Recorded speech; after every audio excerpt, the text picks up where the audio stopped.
हरनोट जी, ये हमारे लिए बहुत खुशी का दिन है कि आज आपसे एक नई गद्य पुस्तक हमें मिलने जा रही है, जिसका अभी अनुबंध हुआ, बल्कि 2 किताबों का हुआ। लेकिन जो ये गद्य की पुस्तक है, किन्नौर से जुड़ी जो इसमें बातें हैं, उनके बारे में थोड़ा आप विस्तार से बता दें। क्योंकि सबसे पहले तो मैं आभारी हूँ आपका कि आपने ये आउट ऑफ प्रिंट किताब की है और उसको पुनर्प्रकाशन के लिए चुना। और मुझे आज आपके ऑफिस में आते हुए ये खुशी भी हुई कि मैं बहुत अरसे बाद यहाँ आया हूँ।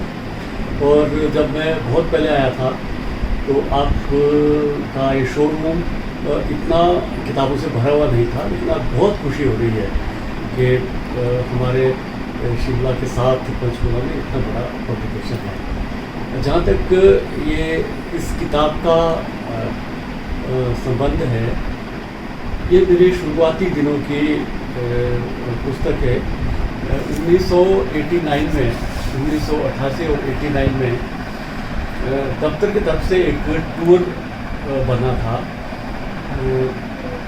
अपर शिमला, उसके बाद किन्नौर, स्पीति और लाहौल, और उस रास्ते से मनाली तक का। और मुझे 2 बार इसमें जाने का सौभाग्य मिला, एक बार शिमला से मनाली और दूसरी बार मनाली से शिमला।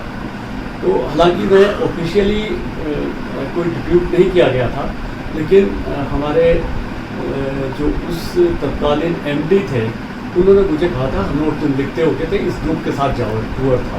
तो किसी को पता नहीं था कि मैं उस ग्रुप में हूँ और मैं ड्राइवर के साथ आगे बैठा रहता था। और शिमला से लेके मनाली तक मैंने आंख तक नहीं झपकी और पूरी उस यात्रा को अपनी डायरियों में रिकॉर्ड करता रहा, क्योंकि उसमें हमारे पास पेन और कलम भी होते थे, कोई टेप रिकॉर्डर का सुविधा नहीं थी।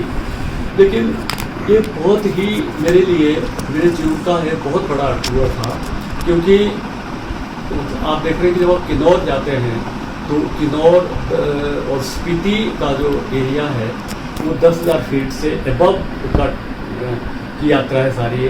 और जब रोहतांग से पीछे जो पहला दर्रा आता है, कुंजम दर्रा, वो 16,000 से भी ऊपर आता था। अब तो गेते गाँव तक सड़क चल गई है, तो एशिया का सबसे ऊंचा गांव है। और क्योंकि मुझे डॉक्टर ने इनकार किया था कि आप 8,000 फीट हाइट से ऊपर नहीं जाओगे, क्योंकि आपको ब्रोंकाइटिस है और थोड़ी सांस की तकलीफ हो सकती है। लेकिन मेरे मन में यह था कि अगर इतनी छोटी उम्र में मैं इन पहाड़ों को नहीं देख पाया, क्योंकि मेरा पहले से लगाव था, तो मेरे जीवन में मैं क्या देख पाऊँगा। मैंने अपनी विल पावर डेवलप करी और आप देखते कि मुझे कुछ नहीं हुआ और मैं किब्बर तक भी पैदल गया और कुंजम दर्रे पे घूमा और फिर मनाली पहुंच गया। और सेओग से मनाली से मुझे दोबारा एक टूर लेके उसी रास्ते से शिमला पहुंचना पड़ा। जो चीज़ें जाते हुए छूट गई थी वो आते हुए सारी मैंने नोट की। और उसके बाद इसमें मैंने मणिमहेश यात्रा जोड़ी, जो मैंने पैदल करी थी अपने भरमौर से। वो 8-10 किलोमीटर की यात्रा है पैदल, बड़ी दुर्गम यात्रा है। अब तो थोड़ी फैसिलिटीज भी हो गई है, लेकिन आप देख रहे हैं कि 89 और आज कितना अरसा हो गया है। और उस समय जो मैंने कुछ चीज़ें इसमें रिकॉर्ड करी थी, बहुत दुख होता था पर्यावरण को जितना नुकसान पहुंचाया हमने। और लेकिन आज वो पर्यावरण का जो नुकसान है वो मतलब कितनी मात्रा में बढ़ गया होगा। और आप अगर किन्नौर जाओगे, क्योंकि जैसे मेरा अनुरोध आपने स्वीकार किया कि मैं नहीं चाहता इस किताब में कोई कुछ हम जो मूल टेक्स्ट है इसका, कि उसमें हम जोड़ें, क्योंकि ये किताब एक डॉक्यूमेंट है 89 और 90 के आसपास का, कि जो लोग आज किन्नौर जा रहे हैं उनको ना तो वो रास्ते मिलेंगे जो उसमें दर्ज है। जैसे उदाहरण के लिए उसमें हमें जो भारतीय है उनको भी इनर लाइन परमिट लेना पड़ता था। विदेशी पर्यटक अलाउ नहीं होते थे वहाँ जाने के लिए, लेकिन अब तो खुल गया है सारा।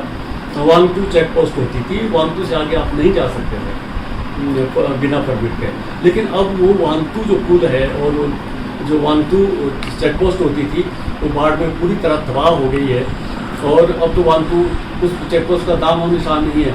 इसी तरह किन्नौर तक, स्पीति तक और लाहौल तक कई रास्ते ऐसे हैं जो अब नहीं है वो रास्ते, और सड़कें या तो नीचे से या ऊपर से निकाल दी गई है, और परिवर्तन बहुत ज़्यादा है, बहुत ज़्यादा परिवर्तन है। जो छोटे छोटे गाँव थे वो पहाड़ी शहरों में तब्दील हो गए हैं, और पर्यावरण के लिए जितना नुकसान हम कर पाए उतना हमने किया, और हालांकि सारी आपदाएं हम प्रकृति के नाम देते हैं। तो इस यात्रा का मेरा यही मकसद था कि उस दौरान जो बचा हुआ है हमारे पास, कि उसको हम दर्ज करें, जिसमें इसमें सांस्कृतिक यात्राएं हैं, इतिहास है, जितने मंदिर रास्ते में आए, जितने गांव रास्ते में आए, जो लोग रास्ते में मिले, या और आप देख रहे हैं कि किन्नौर और स्पीति और लाहौल तो बुद्धिज़्म का इलाका माना जाता है, तो वहाँ कई जगह हिंदू और बौद्ध मंदिर साथ साथ हैं। तो कितना अच्छा कंसेप्ट है वहाँ की। अगर बौद्ध मंदिर का पुजारी किसी कारणवश नहीं आ रहा है तो जो हिंदू पुजारी है वह पूजा करता है, और अगर हिंदू पुजारी नहीं है तो वो बौद्ध जो है वहाँ आके पूजा करते हैं। तो इतना अच्छा कंसेप्ट लगा कि भाईचारे का इससे बड़ा उदाहरण नहीं हो सकता, इससे बड़ा उदाहरण नहीं हो सकता। और मोनास्ट्रीज जो स्पीति, और हालांकि मोनास्ट्री किन्नौर में भी है, लेकिन स्पीति और लाहौल की जो मोनास्ट्रीज है उनका कंसेप्ट अलग है, उनका इतिहास अलग है, जिसमें आप देख रहे हैं कि ताबो मोनास्ट्री 10वीं और 11वीं शताब्दी की है, इसी तरह की मोनास्ट्री है, कितनी पुरानी है। और तब जब रास्ते नहीं होते थे उस टाइम वहाँ बौद्धिज़्म आ गया था वहाँ पे। अब उसी तरह लाहौल में आप जाते हो, लाहौल में जब जाते हैं आप तो वहाँ चंद्रभागा नदी बहती है, क्योंकि हम जो यात्रा करते हैं शिमला से, तो आगे रामपुर के बाद हम किन्नौर के साथ यात्रा करते हैं, और फिर करचम में उसको छोड़ के राइट साइड से एक अलग नदी है, और लेफ्ट साइड से हम स्पीति की तरफ किन्नौर से चले जाते हैं, और वहाँ हम सतलुज को छोड़ देते हैं। वहाँ उसकी ट्रिब्यूटरी है जो लाहौल स्पीति से नदी बह रही है, वो स्पीति नदी है, बहुत बड़ी नदी है, स्पीति नदी है। और आप देखो कि अगर आपने सही मायनों में पहाड़ों को देखना है तो आप किन्नौर के बगैर वो पहाड़ नहीं दिखते, क्योंकि सारा हाई हिमालयाज है। उसके बाद जैसे ही आप उन पहाड़ों से पार जाते हैं स्पीति में, तो आपको रेतीला पहाड़ दिखता है, आपको लगता है कि अब जन्नत में आ गए।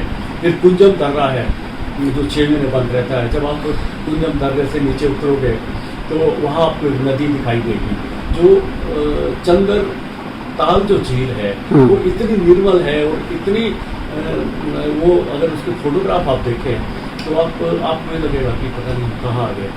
हालांकि वहाँ तक रास्ता है, ट्रैकर्स है, वो रास्ते खराब भी हो जाते हैं, लेकिन फिर भी वो बन जाते हैं रास्ते। और उसके बाद फिर हम छोटा दर्रा बड़ा दर्रा पास करके वो जो चंद्रा नदी आ रही है उसके साथ साथ हम तांदी तक जाते हैं, लाहौल में प्रवेश करते हैं। लाहौल में एक भागा नदी है जो 12 पास से आती है, वो दोनों नदियाँ वहाँ मिलती है। कहते हैं कि जो चंद्रा है वो चांद की बेटी है, और भागा है वो सूरज का बेटा था। अच्छा। उसमें किंवदंती एक कथा, ये दोनों का आपस में प्यार हो गया स्वर्ग में, और क्योंकि देवताओं को मंजूर नहीं था कि दोनों आपस में शादी करें, इन्होंने घर से भागना अच्छा समझा कि हमारा तो प्रेम है, और ये कहते हैं कि उधर से वो चंद्रा नदी आ रही है, उधर से भागा। और आप देखते हैं कि कितनी भीड़ों से नदियाँ आती है, और ये इतनी खतरनाक नदियाँ हैं, जब ये भीड़ों से आती है तो उनकी आवाज़ से ही डर लगता है, लेकिन जब तांदी में मिलती है तो सचमुच ऐसे लगता है कि ये प्रेम का सागर है, प्रेम का सागर है। मतलब कितनी आस्ते आस्ते हो, मतलब जैसे एक दूसरे के भाव में वो लिपट रहे हैं, अपना सुलेव ले रहे हैं, उसके बाद वो चंद्रभागा नदी बन जाती है। अच्छा। और चंद्रभागा नदी बनते बनते जब वो पाकिस्तान के आस पास जाती है तो चनाब नदी वही पंजाब में और पाकिस्तान में चली जाती है। तो मतलब इन्हीं चीज़ों को मैंने उसमें दर्ज किया है। इसमें मोनास्ट्रीज है, मंदिर है,